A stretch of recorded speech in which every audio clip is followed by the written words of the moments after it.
What happened to her father? If I were you, I'd swerve this one if I were you. What happened to her father before the wedding? And her father had staged the photographs, etc. Yeah. But, and let's remember the mood.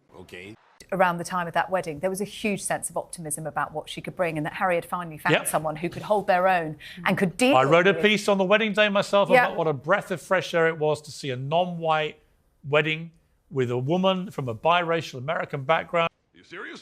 Everyone loved it. This idea that the media were out to get Meghan Markle, out to get them as a couple, totally invented revisionism. I remember it. All the papers were ecstatic. Absolutely ecstatic. She was this fantastic...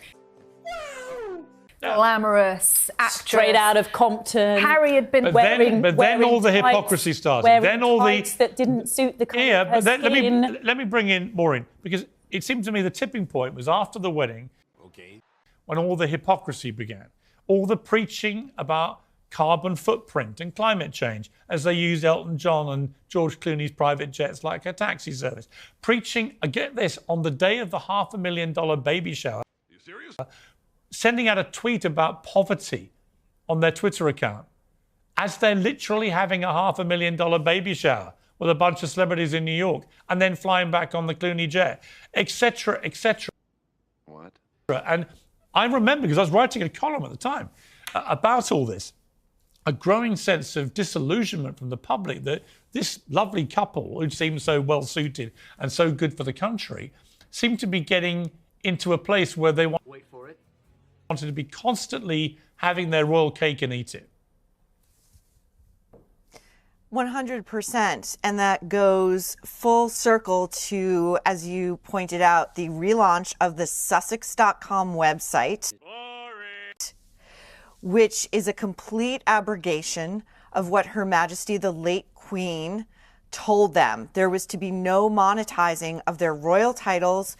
That was why, per the Sandringham Accord, you are either in or you are out. One of the two. So they relaunched this website with Meghan's royal coat of arms. Again, either the royal family has mistreated you to the point where you are suicidal and asking for help that you are denied, or you are so proud to have married into this family that you are posting your coat of arms online. You are running an incredibly lengthy CV in which here it comes. You, without a shred of irony, say that one of your top priorities as whatever kind of philanthropist or activist she's spinning herself to be, prioritizes quote unquote family care. And if we really want to get down to the nuts and bolts of it, okay, I'm listening. You have my attention. This is why Harry cannot be let back in and cannot be trusted. Kate is ill. What is ailing her is a very closely guarded piece of information. Yeah. That is their right. Harry and Meghan remind me of the fable of the scorpion and the frog. The scorpion asks the frog to float him across a river. The frog says, "You're a scorpion. You will bite me and kill me." And the scorpion says, "It would make no sense. I can't cross the river without you." Halfway through, scorpion stings the frog. The frog says, "Why did you do that?" The scorpion says, "Wait for it. It's my nature. I can't help it." Yeah. That's Harry and Meghan. Paula, we have the scorpion and the frog, a perfect metaphor. Perhaps if Harry were here, he might say that he's been stung so many times that he couldn't take the pain I'm sure any longer. He would. He's been whining about all this. That's why he spoke out. Well, I mean, you use the word whining, but of course he is somebody who he says he has suffered significantly and that it's impacted on his mental health. So I think the term whining... Let me ask Sarah on that point. Should be... So wait for it. I wrote a column for the Sun tonight about William, right, who I think has been amazing. You've got to put yourself in his shoes for a moment, right? So he loses his two beloved grandparents and mentors for potentially one day being king. Quite a leap. From grief and trauma to my Todger. Todger, that's a very gentle word. Is it gentle? Todger. Sounds like a nice nickname. Was that befitting of a member of the royal family? Can anyone seriously take Harry seriously as a counsellor of state, shouldering the burden of 1,000 years of history as Britain's representative across the world? And Harry and Meghan are not exactly turning down the gas on their flamethrowing, their client journalist and professional lickspittle. Stop it.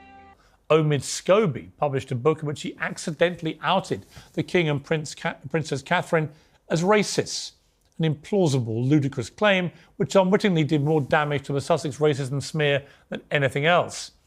Are you serious? And they jetted to Jamaica to attend a movie premiere just as King Charles revealed he'd been treated in hospital for an enlarged prostate, posing for smiling photographs with a Jamaican Prime Minister who literally wants to abolish the monarchy. For Harry to now claim he's ready and willing to serve his country and his king is frankly an insult. We all know what this is really about. Netflix is reportedly planning to pull the plug on Harry and Meghan's $100 million deal. Their series caused a lot of media outrage, but didn't even crack the top 200 shows on the platform last year. Spotify cancelled Meghan's dreary podcast. Without their royal links, the brutal reality is that Harry and Meghan are of no interest to anybody. And that's why they're rebranding, yet again, to double down on their dubious royal status. Their previous website, Archewell, inspired by their son Archie, now automatically redirects to sussex.com. A glossy picture of the couple dominates the main page, overlaid with a text to the office of Prince Harry and Meghan, the Duke and Duchess of Sussex. The website has nothing to do with king and country or the royal family, and Harry and Meghan have no royal duties to speak of. They never put a shift in. They're brazenly exploiting the institution they simultaneously profit from trashing, and we're all being taken for the ride. The late Queen was right. They can't be half in, half out, and they're out. They sold their royal souls for life as reality stars, trading every private cough and splutter for cash. The King should now return the favour and strip them of their tenuous titles and end this Sussex circus for good. Well, to debate all this, this is my royal pack, the uncensored contributor, Paula Rowan-Adrian, the royal editor, Sarah Hewson, and from New York, the columnist Maureen Gallagher. Well, welcome to all of you.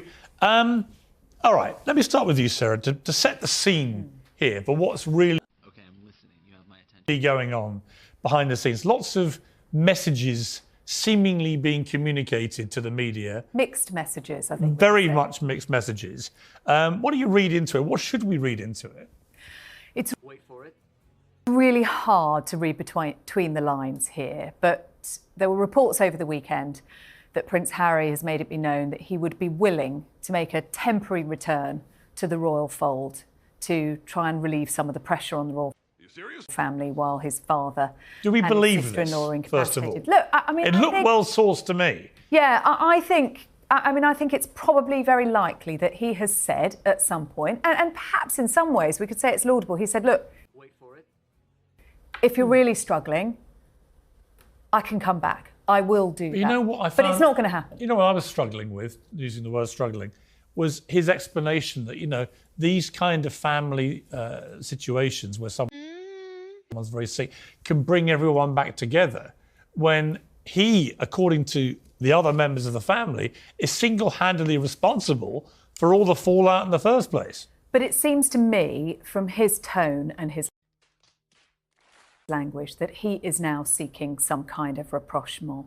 It's much more conciliatory language that we're hearing from Harry. No more demands for an apology from the family before any kind of contact. But from what I've read, and it looked pretty well sourced again, an emphatic no thanks. Yeah, absolutely no way back. Particularly from Prince William. I think that's the biggest mountain that Harry has to climb. It may well be that behind the scenes there are cordial conversations taking place with his father. And that is what he's talking about when he says, you know, this can bring families back together. And so it should. You know, his father has cancer and has always wanted Harry to come back. There's a big difference between family relations and then Harry making an official comeback as a working member of the royal family. The terms of the Sandringham summit were absolutely clear. All in, the late Queen or all said, out. You can't be half in, half out. Okay. You're in or out. Let me bring in Maureen here. I mean, Maureen, I've got to say, whenever we try and find people in America to defend Harry and Meghan, it's almost impossible. Nobody wants to come on and defend them over there. What is the mood? Very good question. About them over there? Well, Piers, this is, again, it seems like we talk about this all the time whenever I'm lucky enough to do your show, the feeling of Americans, and we have absolutely had it. You serious? And the temerity of Harry to go on an American morning breakfast program, Good Morning America, and use a sort of trumped up event. That doesn't make sense. A year out promoting the Invictus Games to happen next year, to soft pedal some sort of possible reconciliation with Prince Charles, and then to later leapfrog off of that with a story placed in the Times of London with this bombshell claim that not only did Harry want to return and was willing to help out, what an offer. Wait for it. But that the palace might be open to that as well. It's been really a remarkable 2 weeks in terms of just the timeline of events and the series of humiliations that What the hell? Harry and Meghan have suffered, from the breakneck 24-hour trip to London, to the UK to see Charles and to get only 30 minutes, to hear later from Charles's staff that they, quote, couldn't wait to get rid of him because they were afraid he would never leave, to William not seeing him nor speaking to him, to William then saying emphatically, and Charles's office briefing emphatically, there is no way back for these two.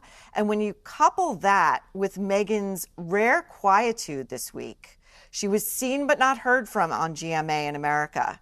She was barely mentioned in the Times of London, and when she was, it was at the bottom of the piece. I actually think there's quite a lot of intrigue happening right now, and it will continue to unfold in the coming weeks and days. Yeah, and I'm afraid the cynic in me says that this is all because their life in America is not going as well as they hoped. The millions have been stemmed by them being turfed off platforms like Spotify because they were effing grifters, according to one of the executives there, and produced terrible content. And that in their desperation to try and maintain their very high standard of living and their celebrity status, which is all they have now out there, they've now flipped art